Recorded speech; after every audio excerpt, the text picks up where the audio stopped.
मणिगढ़ त्रिपाठी जी, प्रद्युमन यादव जी, अशोक कुमार शुक्ला जी, दीपक कुमार शुक्ला जी, सैनी जी और तमाम जो सुन रहे साथी। आज कल से धरना शुरू है, आज दूसरा दिन है। अब आपको ये पता होगा कि ये धरना क्यों हुआ, क्यों इसकी जरूरत पड़ी। तो आज मैं आपको बताऊं कि हमने इतिहास में पढ़ा था मोहम्मद तुगलक को, तो दिल्ली से दौलताबाद राजधानी ले जाता है और दौलताबाद से दिल्ली ले आता है। इतिहासकारों ने मोहम्मद तुगलक को पागल कहा। आज भी वही हाल उत्तर प्रदेश राज्य सूचना आयोग के अध्यक्ष माननीय विश्वकर्मा जी का है। इन्होंने तुगलकी फरमान जारी कर दिया और कहा कि ऑनलाइन आवेदन होगा, ऑफलाइन नहीं होगा। साथियों, ये हिंदुस्तान गरीबों का देश है, यह मजलूमों का देश है। 85% लोग गरीब परिवार के लोग होते हैं और सारे लोग कंप्यूटर के जानकार नहीं होते।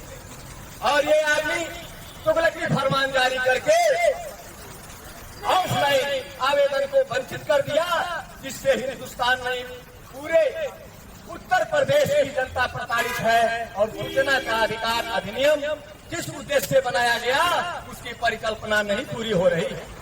आज हम लोग ये मांग करते हैं कि अगर थोड़ा सा भी नहीं करता हो राज्य सूचना आयोग में, तो आप ये इस तुगलकी फरमान को वापस ले, क्योंकि लोकतंत्र में जनता मालिक होती है और नेता चाहे कर्मचारी चाहे अधिकारी जनता के नौकर होते हैं। और यह नौकरशाही का मिसाल है। यह नौकरशाही अपने मालिकों पर अन्याय करने पर उतारू हो गई है। साथियों, मैं बिहार से आया हूं। हम इसलिए आए कि यही ये धरती है जो सूचना के अधिकार अधिनियम को मौलिक अधिकार में जोड़ने का काम इसी धरती से शुरू हुआ। लोकबंधु राजनारायण जी ने 74 में राजनारायण बनाम उत्तर प्रदेश सरकार का उन्होंने केस किया और उस केस के आधार पर माननीय उच्च न्यायालय सर्वोच्च न्यायालय ने मौलिक अधिकार में सूचना के अधिकार को जोड़ने का काम किया और जिससे कि आम जनता को उसको जानने का हक मिले। आप जानते नहीं, सब लोग नहीं जानते, सूचना के अधिकार में जो प्रोविजन किया गया, जो प्रावधान किया गया, उसका 1% भी पालन यहाँ नहीं हो रहा है।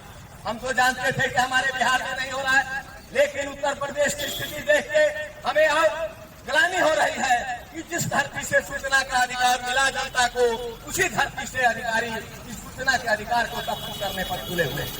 साथियों, आप जानते हैं सूचना के अधिकार अधिनियम के अंतर्गत एक प्रोविजन किया गया धारा 25 के बारे में हम चर्चा करना चाहते हैं। धारा 25 कहती है कि जिले के जिलाधिकारी अपने जिले के सभी विभागों की समीक्षा बैठक करें और यह पता लगावे, प्रतिवेदन ले किस विभाग में कितनी सूचनाएं मांगी गई और कितना जनता को दिया गया, आवेदकों को दिया गया, और उसका प्रतिवेदन बना के राज्य सूचना आयोग को दे, राज्य सूचना आयोग भारत सरकार को दे, राज्य सरकार को दे। लेकिन किसी भी जिले में यह काम नहीं हो रहा है।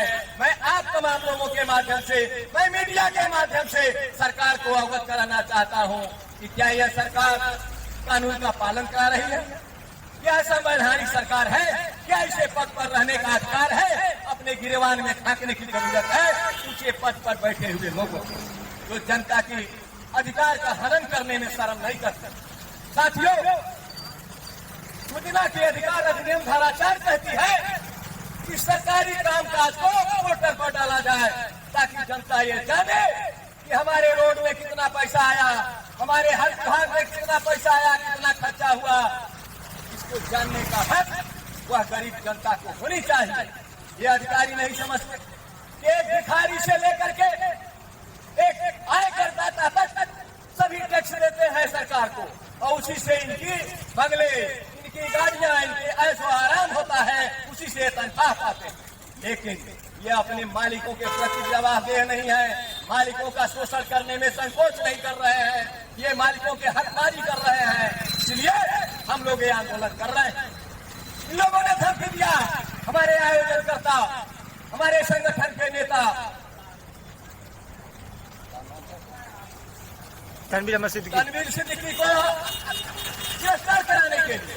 कल संदीप पांडे आके बोल गए, आज मैं भी सुरेश चंद्र पांडे बोल रहा हूँ, जिस दिन तनवीर हसन की गिरफ्तारी की गई उस दिन हर जिले पर आंदोलन का हम लोग खड़ा करेंगे और जिले का काम हम लोग बंद कर देंगे।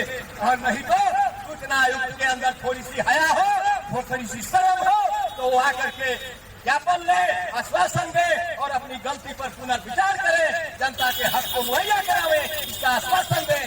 हम ये चाहते हैं साथियों, हम किसी तरह से ऐसी बात नहीं करना चाहते कि किसी की आत्मा को दुख, लेकिन हम उनको ये बताना चाहते हैं कि यदि आपने ध्यान नहीं दिया तो स्थिति बद से बदतर हो जाएगी और हम लोग न्यायालय का चक्कर काटते काटते हम लोग सड़क जाम भी करेंगे, जनता को जगाएंगे, आंदोलन का रूप हम सड़क पर आके करने के लिए मजबूर हो जाएंगे। नहीं तो आप संवैधानिक अधिकार के तहत आइए और अपनी गलती का पुनर्विचार करने का आश्वासन दीजिए और जनता को इसके हक से मारी मत कीजिए। इन्हीं बातों के साथ हम करना चाहते हैं। हर तख्त बदल दो, साथ बदल दो, बेईमानों का राज बदल दो। अगर ये बेईमानी होगी तो इनको जाना होगा। अभी ज्यादा दिन नहीं हुआ, हमारे संदीप पांडे के नेतृत्व में सूचना आयुक्त को जाना पड़ा था। इसी तरह से अगर ये काम हुआ नहीं, अगर जनता को हक नहीं मिला तो हम सभी लोग मिलकर इनके कार्यालय में जाके अनशन करेंगे, या सड़क छोड़ के इनके ऑफिस के अंदर जाएंगे, इनका कामकाज बंद कर देंगे। छुट्टी लेके भागने की नौबत इनको नहीं आएगी। हम यह कहना चाहते हैं, हम शांति प्रिय ढंग से बात अपनी कर रहे हैं। आप आए और जनता का आदर करें, सम्मान करें, कानून का पालन करें और हमारे जो पीड़ा है, जो हमारी समस्या है, उसे समाधान करने का आश्वासन दें। इन्हीं बातों के साथ मैं अपनी वाणी पर ध्यान देता हूँ। जय हिंद, जय भारत, जय समाजवादी।